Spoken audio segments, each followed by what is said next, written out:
ఓం శ్రీకాళహస్తీశ్వరాయ నమః. ప్రతి ఒక్కడు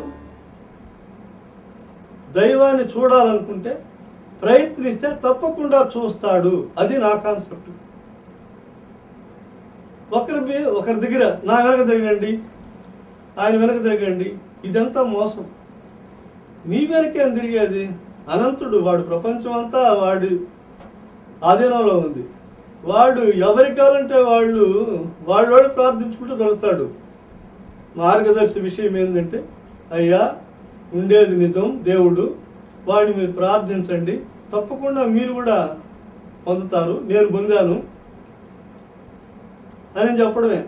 అంతేగాని 10 పుస్తకాలు వేయించండి మీరు, లేకపోతే డొనేట్ చేయండి, 1,00,000 పుస్తకాలు వేసి ఊరంతా పంచండి, అవన్నీ ఆయనేమి ఇష్టపడు. ఆయనకు వజ్రాలు కిరీటం చేసి పెట్టేయండి. అసలు ఆయన ఉండేదో మొత్తం వజ్రాలే వాళ్ళు. ఏది ఇవన్నీ ఆయనకెందుకు ఆ వజ్రాల కిరీటం? అది తెలుసుకోవాలి జనం. ఆ తెలుసుకుంటారేమో అనేదే నా చిన్న ఈ ప్రయత్నం.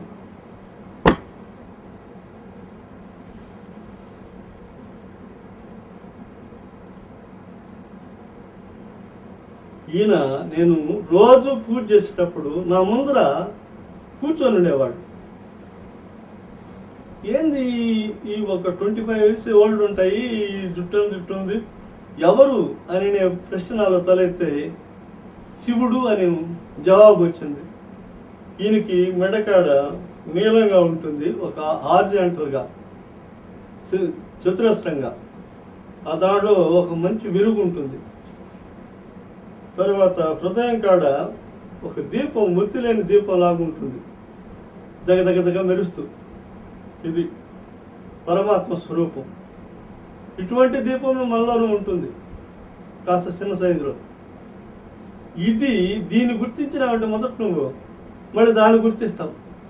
ఈ రెండింటిని కలపాలంటే నువ్వు ఆ సూక్ష్మ శరీరము కిందకు వస్తే ఈ సూక్ష్మ శరీరం పోయి కలుస్తుంది. అంతేగాని సర్వాంతర్యామి ఎన్నో ఇటువంటి ఇవి ఉన్నాయి కదా విశ్వాలు, ఇటువంటి విశ్వాలు ఎన్నో కలిగిన అనంత విశ్వం ఒకటి ఉంది. ఒక 1000 విశ్వాలు ఉంటాయనుకోండి, మొత్తం ఈ పాలపొంతంతా అవన్నిటినీ ఒకే శక్తి అధీనంలో ఉంటాయి. అటువంటప్పుడు మనం ఆ శక్తిని కళ్ళతో ఏడ చూడగలము? మనం సూక్ష్మరూపం కావాలి, ఆత్మస్వరూపం కావాలి. మన ఆత్మ పరమాత్మను ఎత్తుక్కుంటే ఆ ఎత్తుక్కున్నది మనం ఒక 10 అడుగులు వేసామనుకోండి, వాడు 100 అడుగులు వేసి ముందుకు వస్తారు, మనల్ని ఆశీర్వదిస్తారు, మనకు ముక్తినిస్తారు, మనకి జీవితం లేకుండా చేస్తారు. ఇంకా మన జన్మ ఏంటంటే సార్థకం అవుతుంది.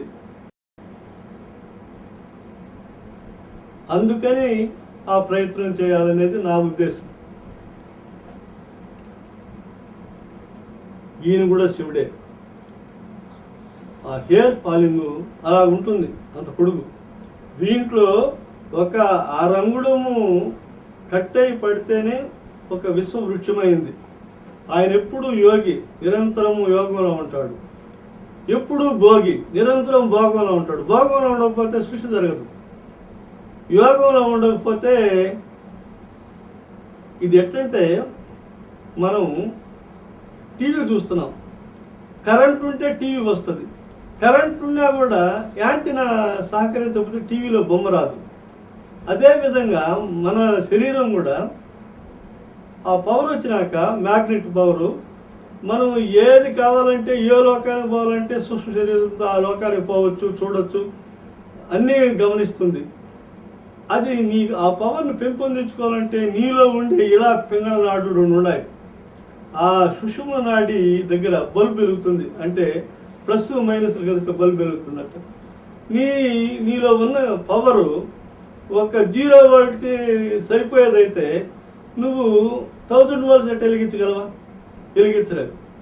అందువల్ల నువ్వు పెంచుకోవాలి నీ పవర్ని. 0 volt కాడ నుండి 1000 volts లేకపోతే 1,00,000 volts లేకపోతే ఇంకా పెంచుకోవాలి. ఆ సూర్యుడినే చూడగలిగే అంత పెంచుకోవాలి. ఆ సూర్యుడు ఎట్లున్నాడు, ఇది బింబాకారమా లేకపోతే అది నిజంగా ఏదైనా అగ్నిగోళమా అనేది కూడా నువ్వు చూడగలగాలంటే ఈ కళ్ళతో నీకు ఎంత పవర్ ఉండాలి నీ కళ్ళకి? అవి అనంత శక్తిని చూడాలంటే ఎంత పవర్ ఉండాలా? ఎంత దూరం పోవాలా? అది నీ సాధన. సాధన ఉంటే సరిపోదు.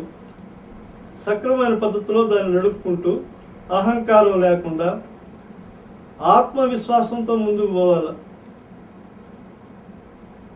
ఆ స్థాయికి పోయిన వాడు ఎవడికి అపకారం చేయడు, వీలైతే ఉపకారం చేస్తాడు. అహంకారం అనేది లెక్కలేనితనం. ఆత్మవిశ్వాసం అనేది ఇది నేను చేశాను, ఇది నేను చూశాను, ఈ విధంగా మీరు ప్రయత్నించండి, మీరు కూడా పొందుతారు. అనంతమైన పాలాడ ఉన్నాయి, ఊరికే ఇస్తున్నారా? నువ్వు కూడా బాబు చెంపెత్తుకొని ఒక బిందెత్తుకుపో, నీకు ఎంత మోస్తావు అంత తెచ్చుకో. నేను ఇప్పుడు తెచ్చుకుంటున్నా, నేను మోసినని అని సాదృశ్యంగా చెప్పడం అంటే పొందిన వాళ్ళకి ఎడ్యుకేట్ చేయడమే ఇది. ఇదేం ఒకరోజు సమస్య కాదు. 39 సంవత్సరాల నా ఘోష లేకపోతే నా వేదనకి నాకు వచ్చిన గిఫ్ట్ అనమాట. మీకు కూడా వస్తుంది. నాకు ఇంత పెద్ద గిఫ్ట్ వస్తే మీకు ఇంకొక గిఫ్ట్ వస్తుంది ఏదో ఒకటి.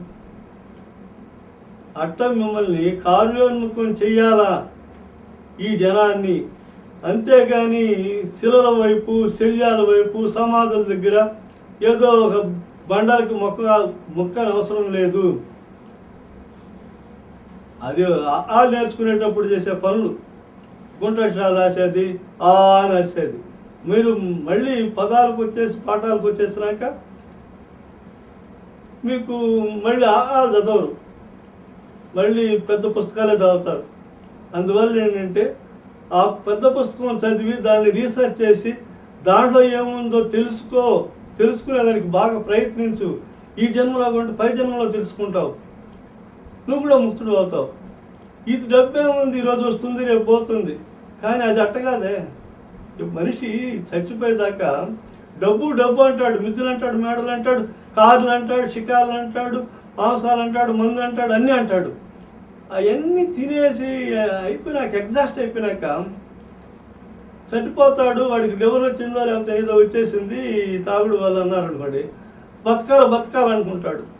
బతికాన్ని ఉద్ధరించేది ఏమిరా, కానీ చచ్చినాడా ఉద్ధరించబడేది ఏమి లేదు.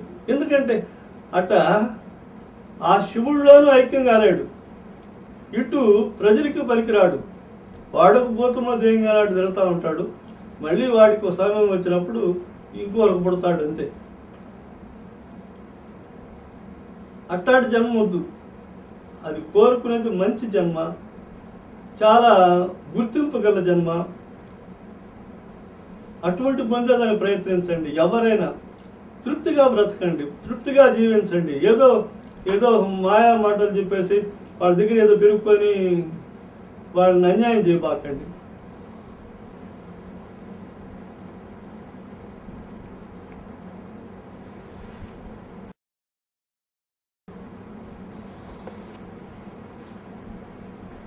ఇవి 3 ఉన్నాయి, ఒకటే లెక్క ప్రకారం. ఇప్పుడు ఈ వైబ్రేషన్లో, ఆ శ్రీచక్రం వైబ్రేషన్లో లింగం కనిపిస్తుంది, ఇక్కడ త్రికోణం కనిపిస్తుంది. ఇది ఒక లైట్ అన్నమాట. ఈ వైబ్రేట్ చెందినప్పుడు అట్లా చీలుతుంది కదా, చీలినప్పుడు లోపల సౌందర్యం కనిపిస్తారు. అదే ఇది ఒక పైన కవచం లాగా. ఇది ఇక్కడ తీస్తే ఇంత అందగాడు, ఇంత అందగత్య కనిపిస్తారు. దీన్ని కొంతమంది తప్పుదారిని పట్టిస్తున్నారు. ఏదో పిరమిడ్లు అంటారు, ఇంకేదో అంటారు, ఏదేదో మాయ చేస్తారు. కానీ దీన్ని ప్రత్యక్షంగా చూశాను కాబట్టి నాకు ఎట్టొస్తున్నారు బయటికి, చీలినారు, ఇద్దరు అవుతున్నారు, మళ్ళీ కలుసుకొని ఒకటి అవుతున్నారు. వైబ్రేట్ అయినప్పుడు ఈ విధంగా రూపాంతరం చెందుతున్నారు. వాళ్ళు ఒక తెర తీస్తే దోమ తెర ఎట్ట, ఆ విధంగా మనకి హాయిగా కనిపిస్తారు, శుభ్రంగా మంచి బంగారు దుస్తులు. అది వీళ్ళ రహస్యం. ఇది కూడా శ్రీ విద్యోపాసకులకే జరుగుతుంది. శ్రీ విద్య మాత్రమే మోక్షాన్ని ఇస్తుంది. శ్రీ విద్య తెలిసిన వాడే పరమేశ్వరుని చూడగలడు. తెలిస్తే సరిపోదు, దాన్ని పూర్తిగా అవగాహన చేసుకొని కొన్ని సంవత్సరాలు తపస్సు చేయాలి. అంటే వాడు నీ ముందరకు వచ్చి ఆడేటట్టు నువ్వు తపస్సు చేయగలిగితే ఆ రోజు నువ్వు వాడిని చూస్తావు. చూడటమే కాదు, నువ్వు ఆనందిస్తావు. ఆ ఆనందము చిన్న ఆనందం కాదు. నువ్వు ఒక ఉదాహరణ చెప్తా. ఒక వాత్సాయన కామసూత్రాలు అని ఉన్నాయి. అవి తీసుకొని చదివితే ఏదో ఉద్రేకమైపోయి ఏదో అయిపోతుంటారు మనుషులు. ఎందుకంటే వాత్సాయనుడు అంటే శివుడే, ఆయన భంగిములే. అదే మీరు ఇక్కడ ఈ స్థాయికి వెళ్ళిపోయినాక, మీరు అన్నీ వదులుకున్నాక, అవి ఆ బ్లూ ఫిల్మ్ మనకు ఎంత అందుబాటులో ఎన్ని భంగిములు అంటే అది మనుషులకు వీలై కాని భంగిములు. అవి రకరకాలు. అవి వేసేదానికి కూడా నాకు వీలు పడలేదు. వాళ్ళ డ్యాన్స్ అంటే వాళ్ళు చేసే డ్యాన్స్ ఉంటుంది, శివశక్తులు. ఆ నాట్యం కూడా వెయ్యాలంటే వీలు పడ. అందువల్ల నేను దాన్ని ముగించుకున్నా. అట్టుంటుంది, అంత సౌందర్యంగా అంత చక్కగా ఆడతారు. నువ్వు సినిమా చూడ 24 గంటలు ఏదో పడుకొని కళ్ళు మూసుకొని ఉంటే వాళ్ళు ఈ పైనే ఉంటారు. నువ్వు ఈ పక్క తిరిగితే నీ మొహం పక్కనే ఉంటుంది, వాడి మొహం మానవాకారంగానే. ఆ పక్క తిరిగితే ఆ పక్క ఉంటారు. ఎలకతలో పడుకున్నావు అనుకో, నీ పైనే సైమల్టేనియస్గా వాడు కూడా పడుకొని ఉంటారు. కానీ వాళ్ళు ఎట్ట పడుకున్నారాడ? ఇప్పుడు ఇట్లా పడుకోవాలంటే మనం ఎలకతలో పడుకున్నాం మొత్తం మీద, దాని మీద సైమల్టేనియస్గా ఇటు పడుకుంటే ఆర్జెంటల్గా కష్టం కదా. వాళ్ళు శివశక్తులు కాబట్టి. అసలు ఈ రూము రాత్రి అయితే ఒక చీకటి గల బల్బు లేదనుకోండి, మొత్తం వాళ్ళే ఉంటారు చుట్టుపక్కల రక్షకుల్లాగా.